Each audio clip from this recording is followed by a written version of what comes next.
let's make a topiary together. I am making a topiary for a Christmas gift today, so let's get started.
On the top right now.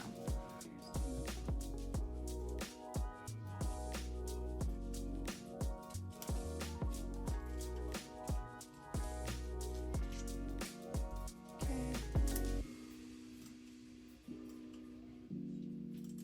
I don't really have time to let it grow in right now, so we're just gonna try to make this work. I don't even know. I think you just really gotta trust the process here because this is not my finest looking topiary. Okay, I don't want to get too far ahead of myself. We still got to work on this part, but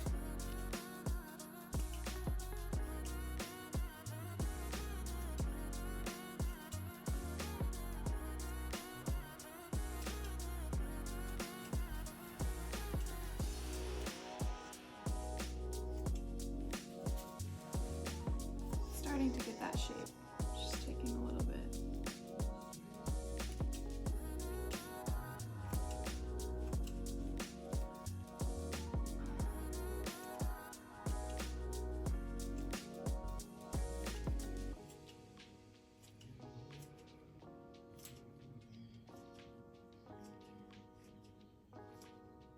That's where that curve of these shears are really helping me get that perfect little rounding on the ball.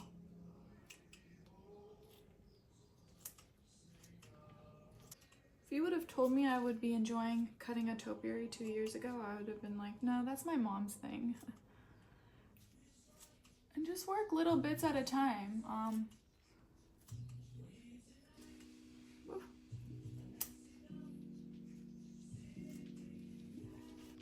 And then I'm gonna go back once I'm done and clean up the trunks and stuff.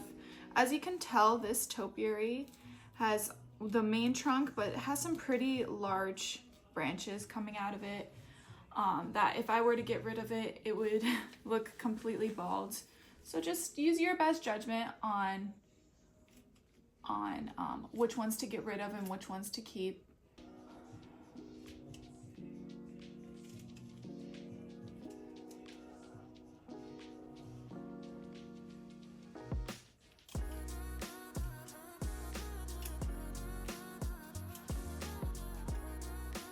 Did not need to do that. Well, maybe this, yeah. Yeah. For sure. Cool. All right, that's totally exposed, looking really nice. And we're just gonna keep shaping this bottom ball until it's the shape that I need it to be. We're really going for a circle, but my mom's taught me to kind of stay flat right here and then round it. And that's how we did the topiaries. I don't know if you guys remember in our last video, we did the 2 topiaries that are in the front of the house in the big blue pots. And those were also very similar where we did the cone and a ball, and this needed to be very flat.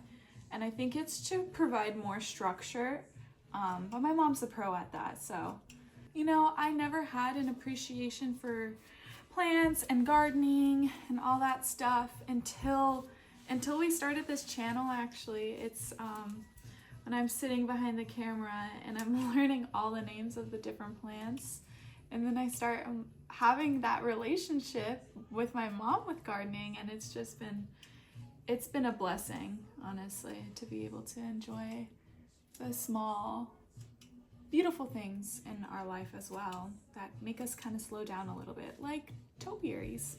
They make us slow down and just take a few deep breaths and practice some mindfulness. Okay. Do you guys have any fun traditions that you do for the holidays? I can say that one of ours is that we have a recipe from my grandma for these small little cookies we make, and they're called besitos. They're like plain cookies that are tiny little balls, and we coat them in cinnamon and sugar. And it's quite funny, actually. We were calling her just to confirm the recipe because we've been making them for years, every Christmas, and it's such a fun time. And every year we make them, I'm like, there's just something off. Like, there's something missing. It doesn't taste like grandma's. Like, I'll always call her, and I just don't get it. And actually, it turned out that we had the wrong measurements for the recipe all these years. So yeah, that's kind of funny, and it's actually exciting now because I'm excited to make them. We're making them, I think, on Saturday or Sunday. I'm excited to make them with the actual recipe because that's the right way to do it. And I had the wrong one. My mom and I had the wrong one this entire time.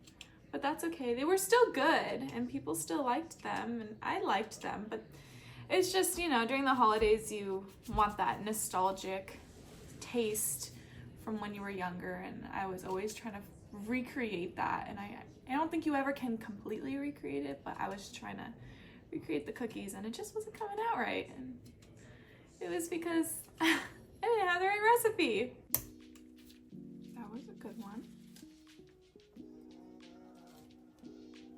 Nope, we're not doing that.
Thank you so much for watching. Happy holidays.